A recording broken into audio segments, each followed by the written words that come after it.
Бұл Сиэтлдегі Олимпиада ойындары кезінде болған еді. Мүмкіндігі шектеулі 9 атлет 100 метрлік қашықтыққа жүгіруге алаңға шықты. Олардың толқулары көрініп тұрды. Олардың әрқайсының жүздерінен жеңіске жеткісі келетіндіктері байқалатын еді. Белгі берілген сәттегі толқуларын жеңу оларға оңайға түскен жоқ. Көбінде ебедейсіз қиындық туғызса да, олар алға қарай ұмтылды. Ортада келе жатқан жас атлет кенеттен жолдың шетіне сүрініп құлап тұра алмай қалды да, мәреге жете алмағанына ызаланып, жылап жіберді. Стадионның үлкен мониторы құлаған спортшыны анық көрсетті. Өзге спортшылар ұзағырақ қашықтыққа кетіп қалған еді. Экраннан көріністі байқап тоқтады да кейін қарай жүгірді. Даун синдромы бар қыз атлеттің жанына отырып бетін сүйді де «Тәуірсің бе?» деп сұрады.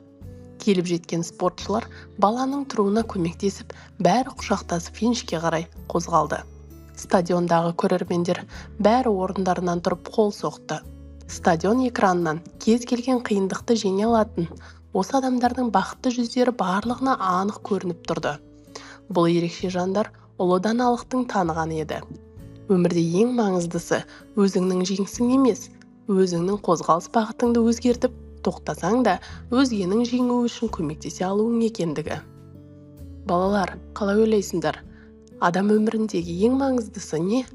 Неліктен көрермендер спортшылардың әрекеттеріне қол соқты?